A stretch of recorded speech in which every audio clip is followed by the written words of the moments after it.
Welcome to another Hunter One production.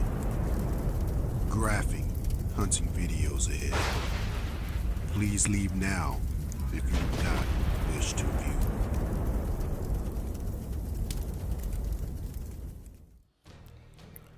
Welcome back, everyone.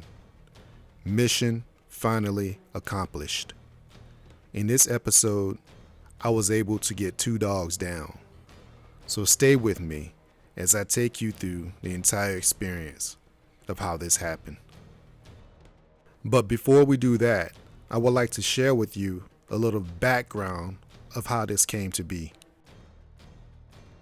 I've been doing this for quite some time, and if any of you have followed my channel over the years, you will remember this shot from 6 years ago.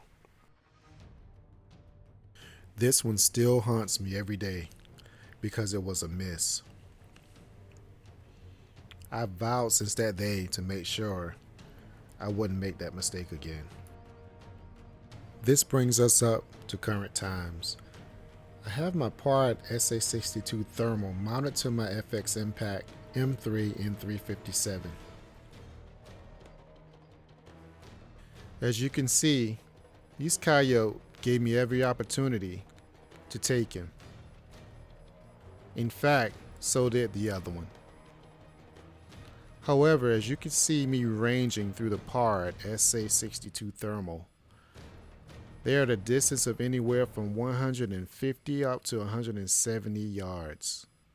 And to be ethical, I would never try to take a coyote at a range greater than 100 yards with an air rifle. So what did I do, you ask? Nothing. I watched him disappear into the night. That leads us into this week. I was determined not to be unprepared the next time that I went out and saw those 2 again, and I wasn't. So here we have 2 dogs down.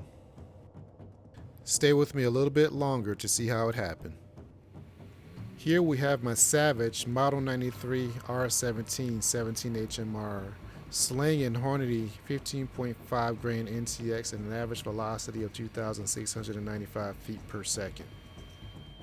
Now I would like to talk to you about one of the only superpowers that you can buy.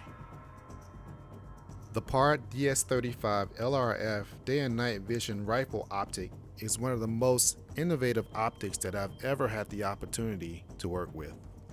It has an ultra clear LCD display that closely resembles a traditional optic when identifying your target. Sight in is straightforward with the image shift 0 function, kind of like a one-shot 0. Eye relief is also adequate with a range of 20 to 300 millimeters. That allows you to use either your smallest caliber all the way up to your largest caliber without having to worry about the recoil. I will not take up too much of your time going through all of the amazing features of this optic because I know what you all tuned in to see. But I encourage you to visit www.pard.com to take a closer look. You'll be thoroughly impressed. I will also leave a link in the description. Prior to going out on any hunt, my team and I are very meticulous about making sure that our tool of choice is precise in what it's supposed to do. As you can see, I'm having to make minimal adjustments to make sure that the Hornady 15.5 grain NTX 17 HMRs are pinpoint accurate. And I think we're there.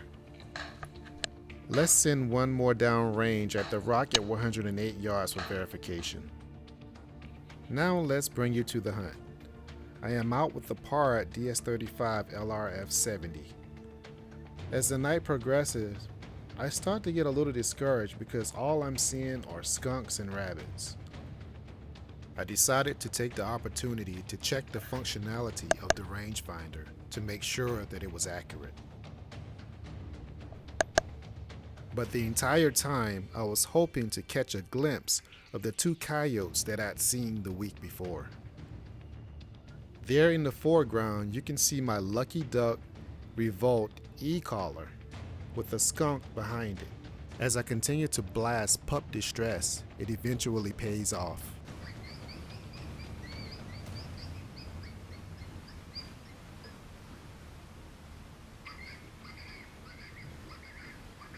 As the right side of the field had my attention, the little voice in my head told me to scan to the left. And when I did, all hell broke loose. Okay, we will watch this entire sequence and then I will break it down. That was the first one from the 17 HMR, and you can see shot placement. There he is down. I didn't realize that was another one. So I'm reloading, trying to make sure I'm ready for that one. Distance to targets, 129 yards. I take the shot, and it was a little farther back than I wanted it to be, but I saw that he wasn't getting up, so I know he was down pretty hard. I got ready to rack another one because he seemed to be struggling a little bit. Then I observed again, and again my heart's pounding, and then there he goes. He's lights out.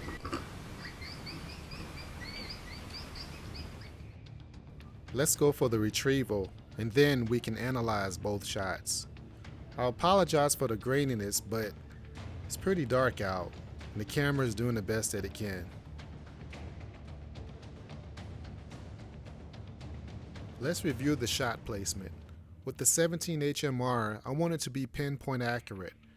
With the first one, I was prepared for him, so the crosshairs were exactly where I wanted them to be, which was here, just above the front leg. Now let's take a look at that one more time. Here comes the shot. He takes off not knowing what just happened, and there he is, tumbling over his own feet. And here's the result. Dog down. Lights out. Now let's take a look at the second one. Shot placement was a little farther to the rear than I'd like it to be, but you can see it was still in the vitals. I give him a sharp bark, and then I send one down range, and he's hit. And there he is, rolling all around.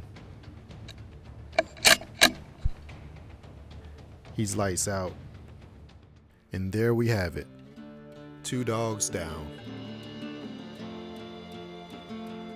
As always, thank you for watching.